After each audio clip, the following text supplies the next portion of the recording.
Welcome to the Sleeping Barber podcast. Happy New Year, everyone. Welcome to Season 3 of the Sleeping Barber podcast. I know Mark and I are really excited about 2024. We have some high ambitions for the podcast coming into the year. We're really excited high. about really high ambition. My voice isn't, but the ambitions are. Let's not pitch that up too much. It's all good. Mark, welcome back. How are you feeling, buddy? Feeling great, V. I'm super excited. This is going to be an awesome year. I'm really excited, and an awesome episode, I'm sure. But always awesome. I'm really excited episodes. about this. All right, let's get into the news. What do we got going? Hot off the press, V. A new paper released from the AMV BBDO Institute. So, market-based asset theory of brand competition builds off the idea of mental and physical availability. Okay, but really, ironically, positions itself against STP. So STP, segmentation, targeting, positioning. We all know and love that one. It's kind of like bread and butter for a lot of marketers. Really became popular by Kotler, right? In I think the 50s or 60s. And it's really the dominant operating system, if you want to think of it that way, as far as how successful marketing is done. Okay. And the basic premise of STP is that for brands to compete, they have to choose a specific target within the segment of the market, and then either have that target be a unique customer base or uniquely serve that segment through products. Okay. And so then the idea is that you win and you compete with other brands in the space by increasing customer loyalty. That's a general thought around STP. Okay. So the counterpoints, so they go into this article and they talk about, and we'll link to this, but it's really a summary of all the laws of marketing that we've talked to Nicole about. And what's interesting about STP is one of their main points is that there isn't evidence to support STP. We all just use it like it's like the funnel, like thinking that it's accurate and real, right? It's one of those things. Yeah, but they went through all the laws of marketing and were like, okay, well, if all these things exist, like the duplication of purchase law, the brand user profiles seldom differ, if there's low perceived differentiation amongst buyers in the category, if CSAT scores are nearly identical for all brands in the category, if loyalty is predictable, brand loyalty is predictable based on your market share size, then what is the real meat and potatoes behind STP? So then they promote the market-based asset theory as a way of incorporating the laws of marketing. Okay. To show how brands actually grow, and it's through mental and physical availability. So mental availability is defined as the propensity for a brand to be noticed, recognized, and or thought of in buying situations. So we've talked about that a fair bit. Distinctive assets, category entry points. And then physical availability is how easy it is for people to purchase the brand through distribution in stores, websites, being on a menu, search display, being in Google. So there's increasing hours, variety of ways of paying. There's a whole host of ways that happens. And so it helps explain why more accurately. Yeah. Well, accurately, not more accurately, more accurately. And one of the examples they bring up is Toyota in the US versus Toyota in Australia. Okay. So STP would say Toyota needs to differentiate in Australia because, in the US because their market share is really low. So they need to do more to differentiate. Whereas in Australia, their market share is really high. Right. And so it's really interesting because it's the same product for the most part. Right. And STP would say, well, they need to do more targeting and they need to do better positioning and that kind of stuff. And what the mental and physical availability and market-based asset theory says is that the reason why that is the case is because they have more dealerships. and they're available.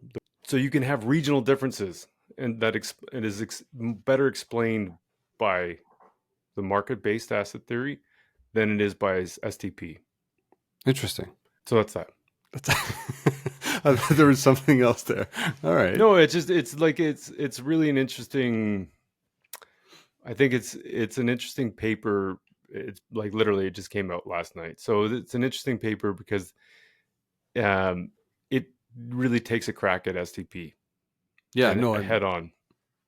And I was going to ask you, like, if it was like, what's your biggest takeaway from, going through this? And is it the fact that it's taking a jab at STP? Yeah, less so that a jab. There's a line in it at the end of it where it says, like, in science, things are self-correcting, and so eventually somebody's going to come in and say, this is a build on this. Here they're missing out on this part. They're going to improve on this part, and eventually this may become obsolete, which is normal for scientific thought, right? Right. What that is different than what's happened in marketing for most of our careers, which is the people have these firmly held beliefs that they believe to be fact and true without having gone to investigate if they're real or not. Yeah. No, that's a great point. So I think it's an interesting idea because it is going to be built on and improved upon based on scientific evidence. And it takes a crack specifically at STP as like the rationale for, or not the rationale, but the STP is the target, and it replaces something. It replaces STP. So I think it's interesting to see where this is going to spin out. Well, I'm sure there's going to be a lot of fallout coming out of this, so stay tuned for more. Yeah. I found one in MarketingDive, and this topic always intrigues me. So the title reads, "In-house agency sophistication rises, output improves, survey says." Now, the actual survey that they're citing in this article is from the World Federation of Advertisers, the WFA, and the observatory came together and it revealed about 21% of brands are considering establishing an in-house agency, up from about 17% in 2020. So just that in of itself, I think, is an important distinction to see. Like there is more appetite for the internalization of a lot of the different elements of what usually used to be outsourced. And some of those areas include things like, data strategy, data management and analytics. I don't know very many that actually outsource that, but look, I guess it might be higher. And even, obviously things like any sort of offline work, media, and et cetera. So I think it's just interesting that the trend is still looking to the internalization, and the study cites that the reasons is cost efficiency. So 83%, it's the cost efficiency that one of the major motivations in doing so. Increased agility, 76% said that, and then easier integration into essentially the rest of the business, about 59%. So all the same reasons that we've come to know and appreciate why organizations do go down this path. But I think it's just interesting that it's continuing to grow in popularity. Yeah, an interesting timing as far as like we'll tease this at the end again, but the next podcast we have coming up was talking about exactly this: what happens with the marketing department of the future when this kind of thing happens. Exactly. What did you got next? World Health Organization, V. Who? Who? What? Who's on first? What's on second? I thought this was super interesting. They appointed a champion for the European Wellbeing Economy Initiative. Okay. Long title. I can't imagine it fits on a business card very well. But this person's role is to focus on healthier lives and prosperity for all. And that's a critical component to sustainable development and peace. And what I thought was really interesting is that they're using GDP as like one of the primary things that they're focusing on. And so rather than just looking exclusively at GDP as a single metric for success, okay, They're now looking at other indications or indicators to measure prosperity and resilience of societies. So the goal is to raise awareness among the European region and more broadly, globally, governments, to talk about the benefits of transitioning to well-being economies, not just like money-driven economies. Okay, I can kind of see that. Never thought about it that thought way. from a business perspective, like, it would be like saying top line revenue is the thing that matters. You know what I mean? Yeah. Like there's other things that do matter. And I think if if the idea of around what gets measured gets managed is a thing, That's a good then point. it's interesting to look at that from an economic point of view and a global scale. Right. No, it's an interesting. Yeah, that's okay. That's a good one, actually. I went back to the well. MarketingDive had another great little piece just on how Instagram Reels are outperforming TikTok and Facebook for branded video content. Again, this was a report that was done by Amplify. That basically suggests branded video content on Instagram Reels outperforms its counterparts. And I know we hear a lot about TikTok, how we make sure that we're investing on the TikTok side. But so this for me was kind of like I don't want to call it an anomaly, but it was almost like, oh, wait a second, maybe the different content works on different channels. And sure enough, that's the case. So it looks like Instagram Reels delivering up to like 6 times the reach of the platform stories feature, which is really lucrative when you think about it from a campaign reach perspective. But I think most importantly, it's when we think about the Reels with longer lengths, they have like a median view of 8,300 compared to 3,300 that is available on TikTok. And what was really important is like the length of the video matters on Instagram Reels. So they're saying that with longer videos performing better, while TikTok actually length is less crucial.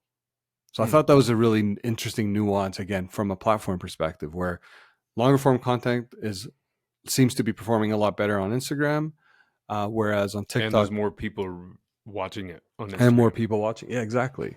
So that was an interesting nugget that I know I could probably take to work immediately. Like, hey, let's rethink this.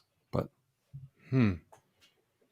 it's interesting. I mean, some of that is, I would imagine, because the platform is bigger. I mean, it's kind of like what we were just talking about with the mental and physical availability. That's like true. TikTok's not as big as Instagram. That's a good point. Or Facebook. And there's like they can leverage their own platform. That's a good content point. can transfer between the two platforms and all that kind of stuff. So who knows? Yeah. It's interesting. That's a good point. You got another one, I think, right? Or 2 more. I guess for some reason I have 2. I don't know how this happened, but I did have one. 2. So you got 4. I did a long one at the beginning. But you did. All right. So just quickly, I don't know if anyone saw this, but I thought it was really, really interesting. But New York Times is suing OpenAI and Microsoft for copyright infringement. The lawsuit of itself is essentially, again, suing both OpenAI and Microsoft with a million of its articles without permission, with using millions of its articles without permission as a way to train their AI technology. Yeah. So the damages that the Times are citing is the claims that it suffered billions of dollars in damages. I'm using air quotes here, billions of dollars in damages, losing audiences and revenues to the AI products for that substitute for journalism. In defense, what OpenAI is saying is that it respects the rights and the content creators and owners of it, but it's open game the moment that it's open, it's on the web, that they can use it from a learning perspective as well. Yeah. There's a lot of similar cases out there right now. So OpenAI and Microsoft are not the only ones facing lawsuits from writers, artists, and coders who accuse them of pairing with the works of AI purposes. So several other companies are going down that path. This is interesting. Sounds to me like there's going to be a lot more of this kind of stuff happening in the future. Wasn't that part of the reason for the writer's strike in Hollywood? Like they didn't want all their old material being absorbed into Chat GPT and programs like that, so they could create new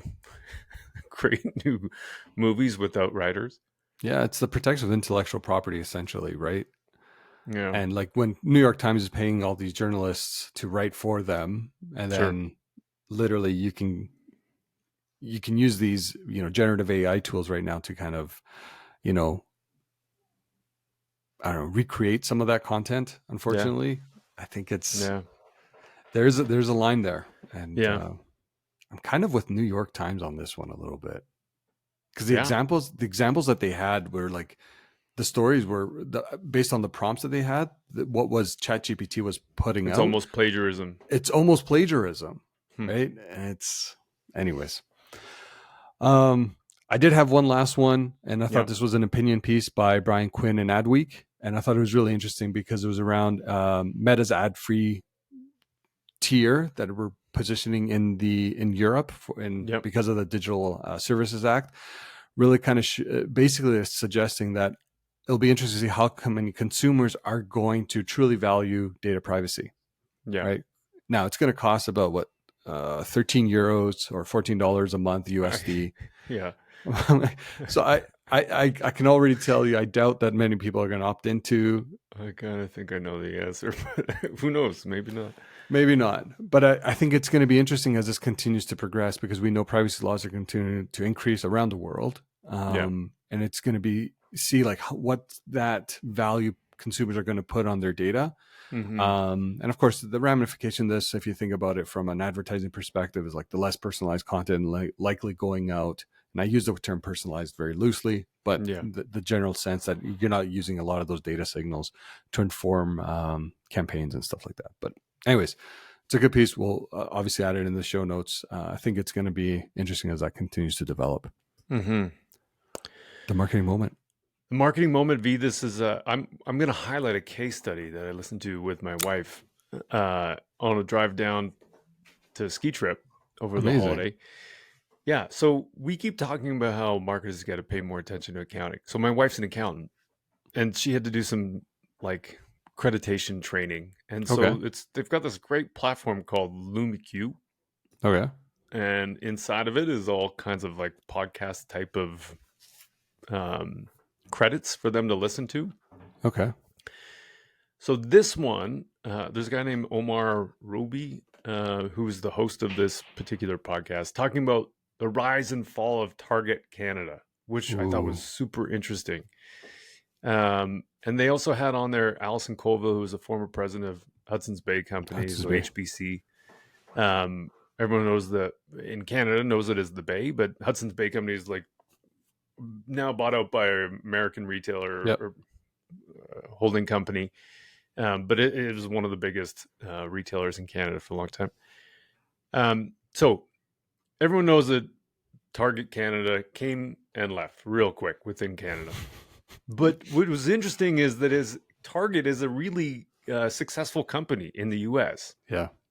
And so, they launched with a huge splash. They had signed, and I think this is where it all kind of stems from, the fall.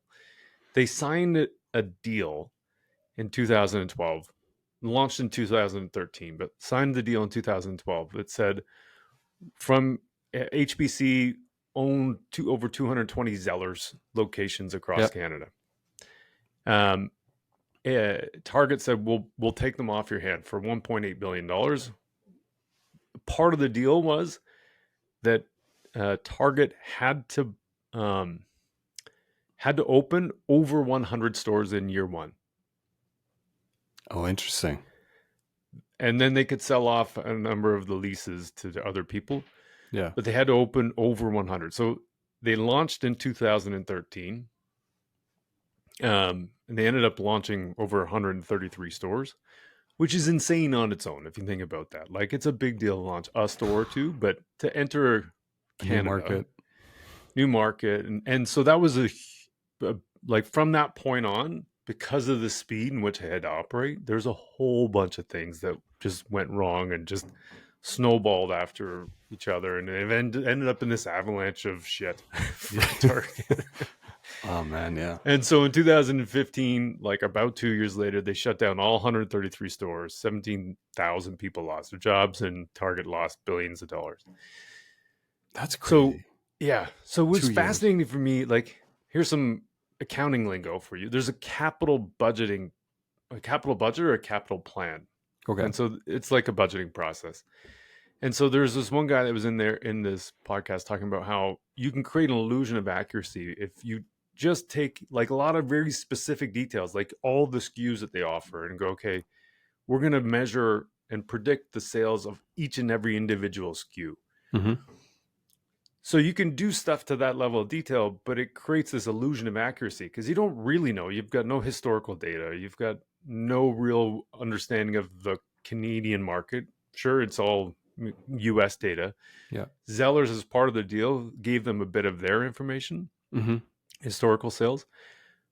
But there was a huge difference between who Zellers' main customer was 100%. And who Target's main customer was. So Target's, got 30 to 45-year-old college-educated women as their target. Zellers was like 50 plus, I would say.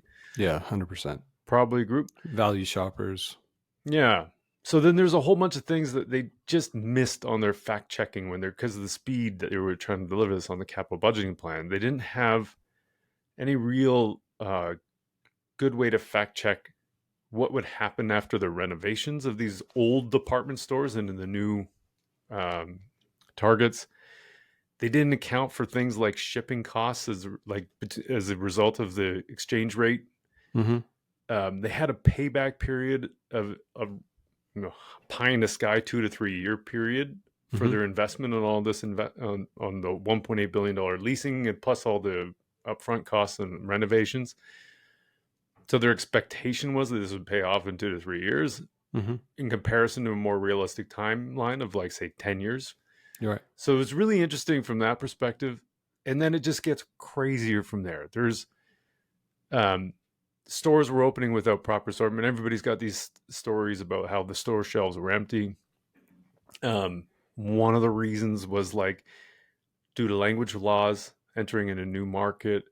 They had opened a distribution center in Cornwall, Ontario, to serve all of Eastern Canada. So no problem because you've got Montreal, which is an hour and a half away, but that same distribution center and all the costs and all the expectations around timelines were not really factored in to serve St. John's, Newfoundland, which is 33 hours away and also had to go in a boat. Right. There's things like they didn't account for in their planograms the difference between metric and imperial. So all their planning was done in imperial, but they show up to the shelves with truckloads full of paper towels that were measured in metric. So they didn't fit into the store shelves. No. So that's part of the reason why their shelves were empty. They just didn't have any of the space to actually fit the product in. Oh man. They had this other thing which was like fascinating. A lot of the technology in terms of their prediction software used for predicting when to reorder and replenish stuff was created using grocery models and not using Canadian apparel seasonality models. Oh no. So they had all kinds of like sweaters showing up in July, and then they had play sets showing up in the winter and the fall. And so there's just a crazy amount of stuff that happened like over and over and over again. They also had this stock to sales ratio that would normally it's good to keep it low. Yeah. And in normal situations where if inventory is low, if inventory is being properly managed, it comes in and then it's sold and turned over, right, based on forecasted metrics. But because they're using established metrics and benchmarks from the established U.S. locations, that didn't include the seasonality that we talked about before. And because they're getting truckloads of stuff that was showing up that wasn't actually selling because there's no space for it. They ended up having all these staff that were manually manipulating their ratios so that they just looked good. Yeah.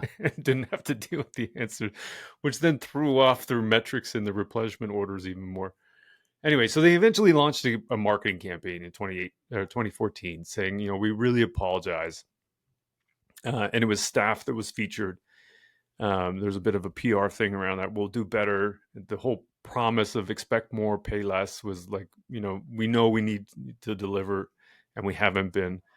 The president wasn't there in the video because he had just been fired. They brought in a new guy. Anyway, it was a little too late, and they just kept having more and more of these same problems. So eventually they just said to forget it. This is a huge problem, and we're just pulling out.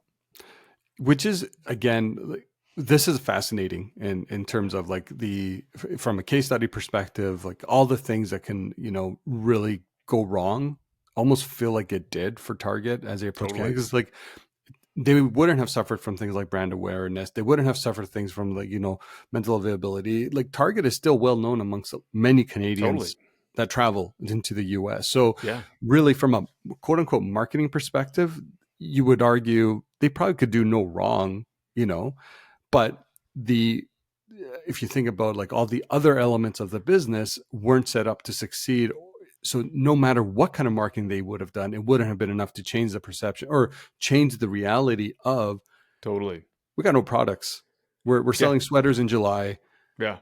It's completely backwards because we didn't really cater to the nuances of the local market, which is Canada, which is different.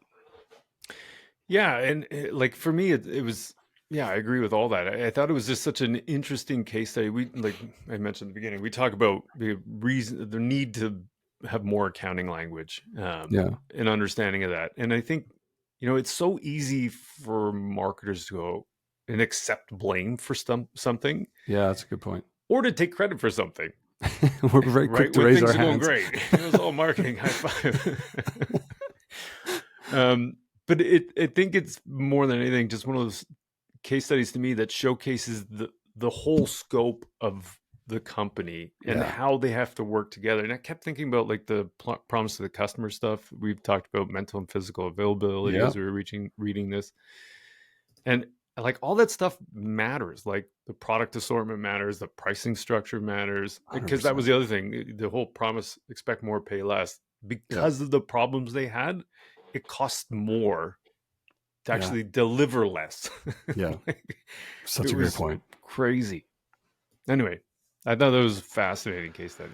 Well, it is. It's one for the ages for sure. Because if like it didn't last 3 years, what was it? 2012. Yeah, it was just over 2 years, I think. Yeah, like from launch to going bankrupt. That's incredible. The speed of that, but also incredible. They even got the stores up and running. 130 of them in it. Exactly. Yeah. Insane. Anyways, that's a really good one, man. Yeah. You got a Q&A. I do. I put on my thinker cap and I typed, but I penned an article just on the post third party cookie era, kind of like my take on it. Things that we should be really kind of be focusing on, strategies and how to adapt to this new reality. And it was actually you're the one that kind of nudged me to put something together. So thank you for doing that. Yeah. No but I got a question. So a friend of mine working overseas kind of slid into the DMs there. Panos, shout out to you, Mari. He started asking, what do I think the dark horse tactic with the looming of the third party cookie deprecation actually is that marketers should be focused on? And before I answer that, I'd like to put that to you. Like, do you think that there's one tactic there that's kind of, knowing that we can't use the third party cookies anymore, that organizations and markets should be leaning into a lot more? Yeah, it's funny. I kind of think the cookie problem that we're having is actually a good thing in a lot of ways. And I think it's going to help. I think it's happening simultaneous with this evidence-based approach to marketing, effectiveness and all that kind of stuff. I think people depended on something that they didn't fully understand. Yeah. And marketers, I was one of them too. All of us. Yeah. And we believed something that was actually too good but we believed it was true. Yeah. And so I think the dark horse tactic is a better understanding of what we don't know. And so reach, I think, is the dark horse tactic. Like, I think there's an assumption that we can track everyone down to the individual person and mass customize and do all that kind of stuff. to me, there's so many flaws in that I think it forces us to think the other way, and which is maybe we can't target everyone the way we thought, and maybe we shouldn't. Yeah. And so let's look at what we can do on that side of the spectrum. Mm-hmm. And so I think that really is the dark horse tactic from my point of view for now. Like somewhere it'll shake out in the middle, but on that spectrum, like, Yeah, I think it's good for us to swing back the other way, because there's a lot of companies that did really well before there was such a thing as a cookie. yeah. Oh, 100%. And I think I think you're bang on with that. Like going back to and thinking about like your reach tactics. But I think the interesting thing here is like, how do you lean into more of your first party data? Because like the other side of this is we relied on the third party cookies because we never really nurtured our first party data sets, right? Because Totally. it did so much for us. We didn't even look there. So I think that to do reach now well is augmenting that with your first party data. For me, the biggest dark horse here is actually social listening. And it's for a few reasons. It's probably the only other place where you can kind of get a lot of you can extract insights really from, the conversations that are happening in and around your brand, or just in and around, say, an industry for creating content, because now we know how much SEO is going to become even more important. You can get into the personalization of interactions, but also suppressing of audience that maybe have had a bad experience, so you're not serving them ads. Mm-hmm. But even like monitoring your competitors, and what are the conversations happening around your competitors' brand could really kind of elevate a lot of insight into or inform like strategies moving forward. So I think social listening is something that's going to continue to evolve and going to give marketers almost like that third party cookie, what's it called? Effectiveness that existed, but just through a different way. Because again, people are openly sharing this stuff on social. So that makes it fair game in terms of analyzing it, going through and understanding the nuances. So I think actually social listening will be an elevated tactic that a lot of marketing organizations are going to start looking at more and more to help stitch together. Because I think with a deprecation of third-party cookie, there's a big gap there from a behavioral perspective. Social listening can likely come in and fill that gap. So that for me would be the dark horse. Yeah, I would add on. I think that's a good point. Especially the first party data, and I would extend social listening in terms of first party data just to listening. It doesn't necessarily have to be on social, from my perspective, because I keep thinking about that sales guy. I've talked about this guy before, but we had people visiting our website a lot, and he was getting leads, and he kept saying, "Look at all these guys. They're or women, girls, whatever companies. They're great leads." And they've never been on our website. Yeah. So to me, there's something in just market orientation and market research and first party market research. That's a great point. To round out that, like, I think social listening is awesome and it's really valuable. Same with like, your own website data, if you can get that kind of stuff, also very valuable. But so too are like sit and talk to customers, sit and talk to people who aren't customers, because that's a big part of where you're going to get growth from. I think that all that stuff is just listening in a social way, but doesn't necessarily mean digital media. You know what I mean? Yeah. That's a good point. Great point. Ad of the week. So I picked this one. I guess I was up for it, but this came over the holiday season here, and I thought it was just a beautiful like stunt marketing tactic, if you will. So I don't know if you've heard, but Guinness actually overtook as the number one ordered beer in the UK. I was listening to the on Showcase Strategy with Fergus O'Carroll, and he had Mark Ritson on, and they were talking about Guinness, so that kind of spiked my interest there. But they did a little stunt here where it was like the Guinness boot pints, which was really, really cool and creatively done really well. So Guinness and its creative ad agency, BBDO, launched this new social media campaign that's really kind of called Foot Pints. And I feel like there's a tongue twister there a little bit. But that features a pair of winter boots that leave pint-shaped markings in the snow. So I don't know, we're in Canada, so snow is like everywhere anyways. I just thought it was a really creative way of doing that. So we'll link the little teaser in the show notes. But what did you think of that? Yeah, I love that. I saw that over the holidays too. It was such a good video. Film, if you want to call it that. But it's like such a it's funny to me where you have like such a simple it's beer. Right? Yeah, totally. I mean, it's beer.